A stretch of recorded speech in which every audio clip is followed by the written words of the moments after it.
John chapter 5. After Jesus returned to Jerusalem for one of the Jewish holy days, inside the city, near the sheep gate, was the pool of Bethesda, with 5 covered porches. Crowds of sick people, blind, lame, or paralyzed, lay on the porches. One of the men lying there had been sick for 38 years. When Jesus saw him and knew he had been ill for a long time, he asked him, "Would you like to get well?" "I can't, sir," the sick man said, "for I have no one to put me into the pool when the water bubbles up. Someone else always gets there ahead of me." Jesus told him, "Stand up, pick up your mat, and walk."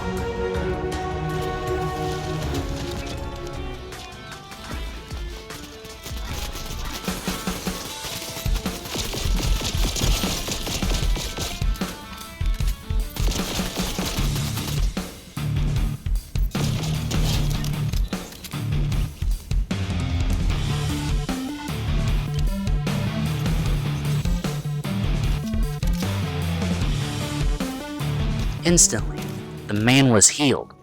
He rolled up his sleeping mat and began walking.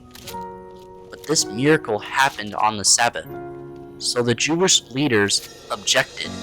They said to the man who was cured, "You can't work on the Sabbath. The law doesn't allow you to carry that sleeping mat." But he replied, "The man who healed me told me, 'Pick up your mat and walk.'" "Who said such a thing as that?" they demanded. The man didn't know, for Jesus had disappeared into the crowd. But afterward, Jesus found him in the temple and told him, "Now you are well, so stop sinning, or something even worse may happen to you."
Then the man went and told the Jewish leaders that it was Jesus who had healed him.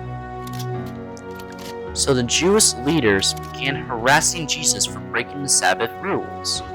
But Jesus replied, "My Father is always working, and so am I."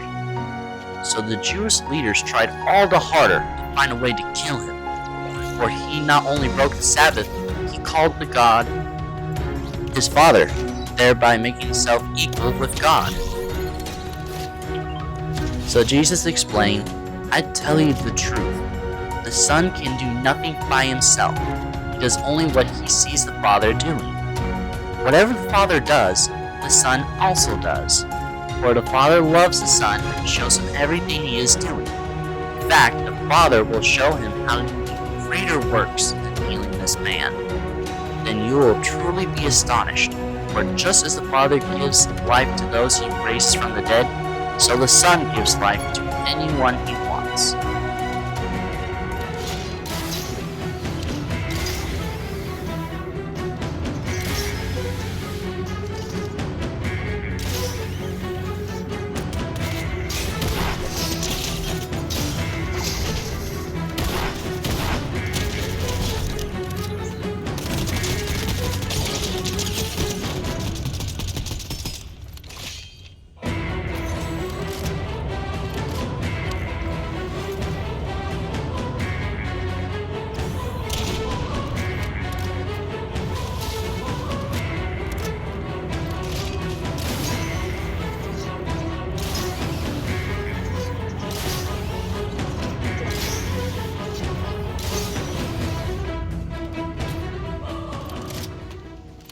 In addition, the Father judges no one.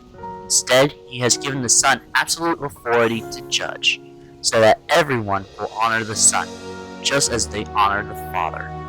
Anyone who does not honor the Son is certainly not honoring the Father who sent him. I tell you the truth. Those who listen to my message and believe in God who sent me have eternal life. They will never be condemned for their sins, but they have already passed from death into life.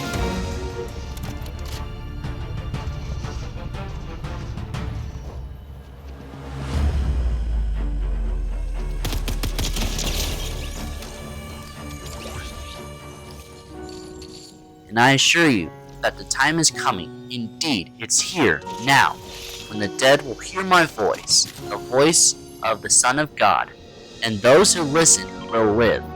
The Father has life in himself, and he has granted that same life-giving power to his Son.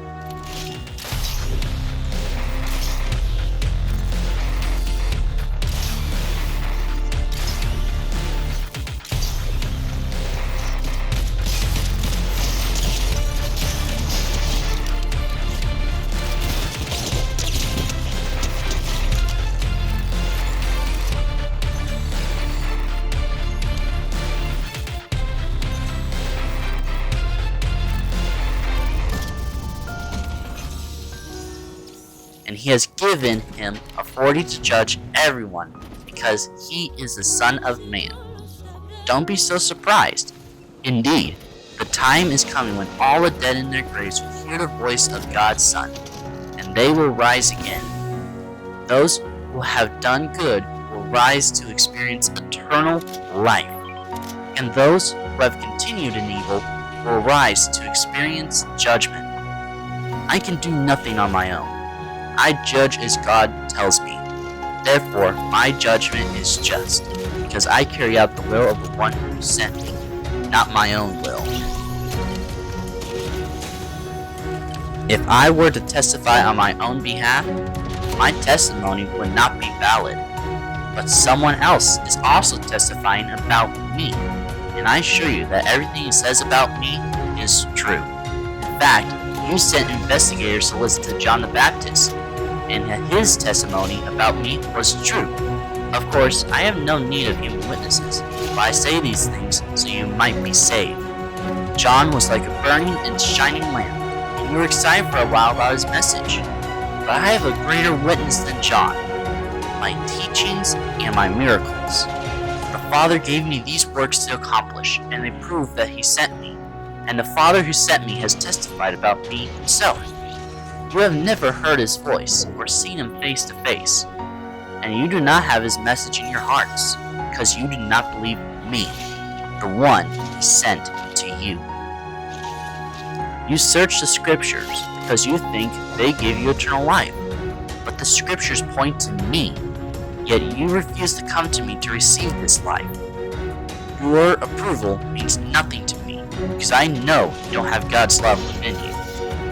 For I have come to you in my Father's name, and you have rejected me. Yet if others come in their own name, you gladly welcome them.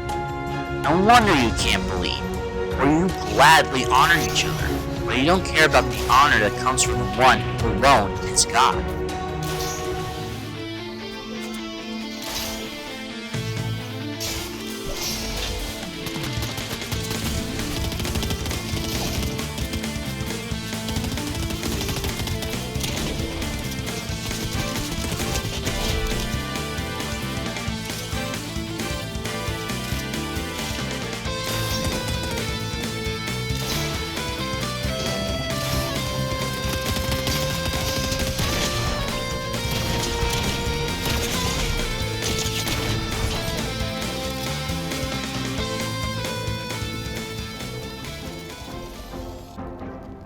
Yet it isn't I who will accuse you before the Father.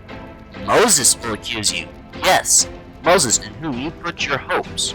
If you really believed Moses, you'd believe me, because he wrote about me. But since you don't believe that what he wrote, how will you believe what I say?